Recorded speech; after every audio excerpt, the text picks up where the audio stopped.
Good morning 11th class. बच्चे आज जो टॉपिक हम स्टार्ट कर रहे हैं वो इक्वेशन ऑफ कॉन्टिन्यूटी बेटा। तो सभी हेडिंग डालो बेटा, equation of continuity. Equation of continuity बेटा बहुत इंटरेस्टिंग स्टेटमेंट है, लिखो पहले।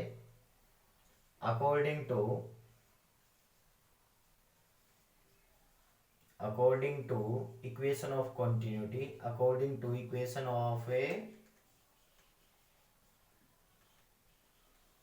continuity, the velocity, the area of cross section, एक ही बात है बेटा, area of cross section,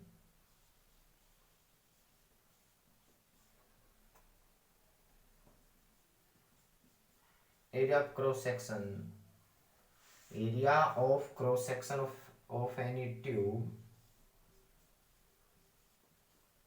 is inversely proportional to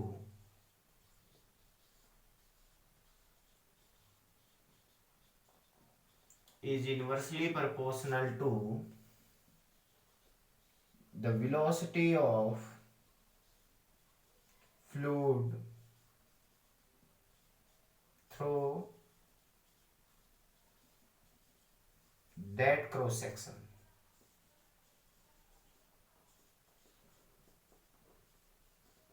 ये बहुत इंटरेस्टिंग बात है। According to equation of continuity, the area of cross section of any tube is inversely proportional to the velocity of fluid through that cross section बेटा। So समझना कैसे, ये statement है।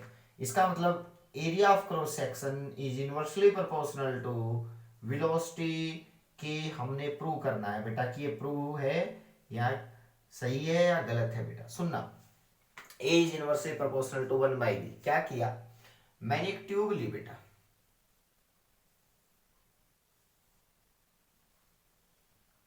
अलग अलग एरिया की। ये एरिया A1, ये एरिया A2। लिख देना ये बात। A1 A2 क्या है, एरिया ऑफ ट्यूब। ठीक है बेटा, दोनों एंड का, एक का A1 एक का A2। बेटा अगर ये फ्लो जो है ना बेटा, ये स्ट्रीम लाइन है, समझना बेटा। मैंने समझा चुका हूं, वीडियो देख लेना लास्ट वाले। फ्लो स्ट्रीम लाइन बेटा, if flow is stream line, याद रखना। अगर फ्लो स्ट्रीम लाइन है तो एक कंडीशन है बहुत इंटरेस्टिंग। वो क्या है बेटा, जितना अमाउंट एंटर करेगा, ये बहुत इंटरेस्टिंग बात है, जितना अमाउंट एंटर करेगा उतना अमाउंट बाहर निकलना जरूरी है एक एंड से। याद रखना एक बात। यानी कि अमाउंट अगर टाइम सेम है तो पर यूनिट टाइम ले सकते हैं, पर सेकंड ले सकते हैं बेटा। यूनिट टाइम एक लिमिट में रखना है बेटा, दोनों का एक साथ टाइम। ऐसा नहीं है कि एंटर तो चेक कर लिया 2 सेकंड में और एग्जिट कर दिया 1 सेकंड में ओनली, नो। यानी कि ये लिखो, अमाउंट ऑफ सब्सटेंस या amount of fluid enter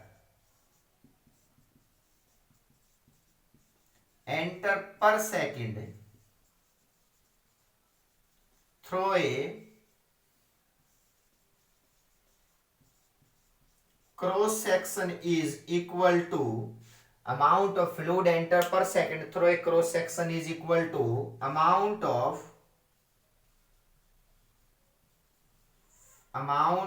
fluid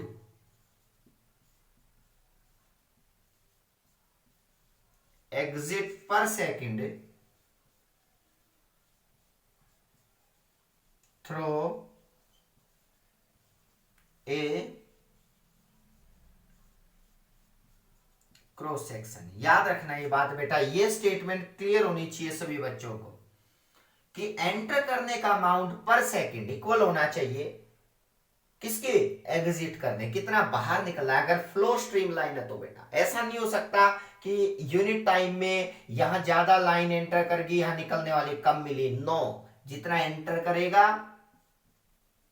उतना ही एग्जिट करेगा। याद रखना ये बात बेटा। अब आगे बढ़ते हैं 1 by 1। देखो बेटा, अब इसमें क्या है, इसमें कह सकता हूं कि dm/dt, मास एंटर कर रहा है बेटा dt टाइम में, dm/dt enter is equal to dm by dt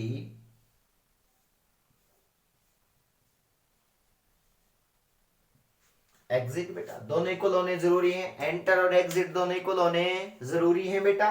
अब आगे बढ़ते हैं, यानी कि मास पर यूनिट टाइम। बेटा क्या क्या चीजें आपको पता होनी चाहिए वाटर के बारे में, जानना तो जरूरी है ना बेटा। क्या क्या डेंसिटी आपको पता होनी चाहिए, density of fluid is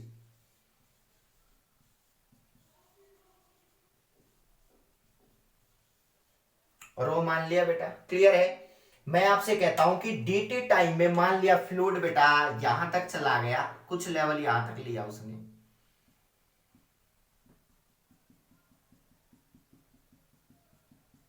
enter वाला बेटा, और ये एग्जिट वाला यहां तक चला गया बेटा, मान लिया बेटा।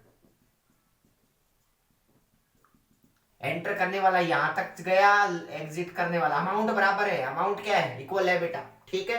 एक बात बताओ, मान लिया v1 यहां से एंटर करने की वेलोसिटी थी v1 और बाहर निकलने की है v2, क्योंकि इक्वल नहीं होंगी बिल्कुल ही, क्यों एरिया अलग अलग है।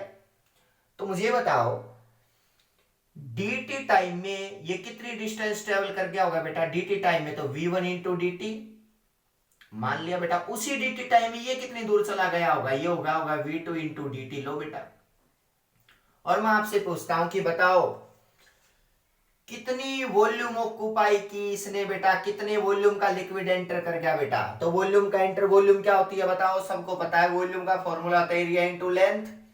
देखो बेटा एरिया तो था A1, लेंथ कितनी है v1 इंटू dt, तो इसका मतलब इतनी वॉल्यूम एंटर कर गया बेटा, इतनी वॉल्यूम का लिक्विड जो है ना बेटा वो एंटर कर गया। ध्यान से सुनना, एग्जिट कितने वॉल्यूम का कर गया बताओ, वॉल्यूम कितनी है, कितने कितने का बताओ, यानी कि वॉल्यूम की बात करता हूं तो वॉल्यूम का कितना आ गया बताओ, वॉल्यूम में ये नेक्स्ट बना लेते हैं बेटा पॉइंट इसका।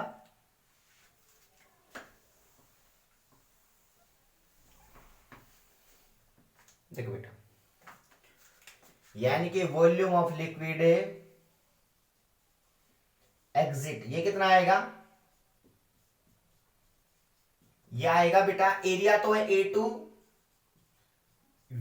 डिस्टेंस कितने ट्रेवल कर गया बताओ dt टाइम में, v2 इंटू dt। लो बेटा ये एग्जिट का है, ये एंटर का है। ध्यान से सुनना बेटा, एंटर इतने वॉल्यूम का, लेकिन हमें बताओ कि dm बाई dt, अभी डेंसिटी सुना है, डेंसिटी होती है मास अपॉन वॉल्यूम। ले बेटा ये dm बाई dv या dm बाई वॉल्यूम बेटा dv। अब dm मास निकालना है और यहां पुट कर देना है एंटर करने का, तो क्या बन गया, dm की वैल्यू आ गई रो इंटू में dv। dv कितना है बताओ, एक एंड का dv, एंटर करने वाले का वॉल्यूम है A1 into v1 into dt। लो बेटा ये dm है, ध्यान से देखना ये dm है, ये एंटर का है। मास कितना एंटर करेगा, मास का मास निकाल लिया। एग्जिट में कितना मास निकलेगा बताओ, A2 into v2 into dt, ये एग्जिट में बेटा। और हमें पता है कि dm बाई dt, बस इस मास को यहां पुट कर दो एंटर में, इसको एग्जिट में पुट कर दो बेटा। तो बताओ क्या रिजल्ट निकल के आएगा बताओ, जो रिजल्ट निकल के आएगा बेटा वो ये आएगा, देखना।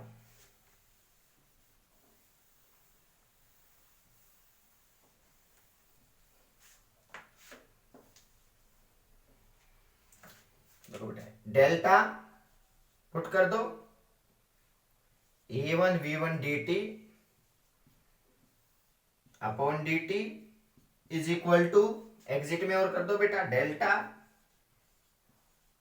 A2 v2 dt upon dt, cancel dt से dt, रो से rho cancel, A1 v1 is equal to A2 v2, इसको बोलते हैं इक्वेशन ऑफ कॉन्टिन्यूटी।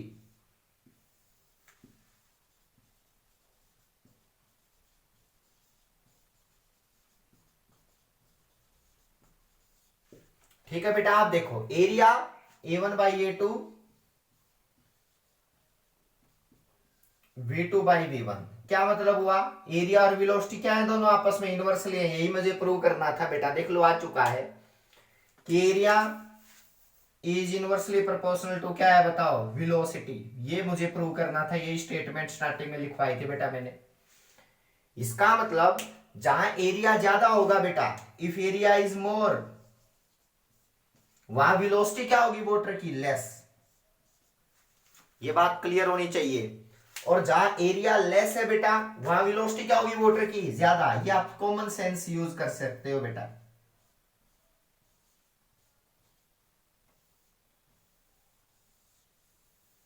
ये बात आपको क्लियर होनी चाहिए कि area is inversely proportional to velocity बेटा। जहां ट्यूब का होल नैरो होगा वहां स्पीड ज्यादा होगी वाटर की बाहर निकलने की, और जहां होलो बेटा वाइड होगा एरिया, वहां वाटर की स्पीड क्या होगी बताओ, कम होगी। ये equation of continuity A1V1 is equal to A2V2 बेटा। ये स्टेटमेंट सभी बच्चों को याद होनी चाहिए। इक्वेशन ऑफ कंटिन्यूटी रियल में यही होती है कि amount of fluid exit is equal to amount of fluid enter बेटा। dm/dt का जो कॉन्सेप्ट था उसको यूज करके मैंने चीजें बताई। क्लियर है? Thank you so much 11th class.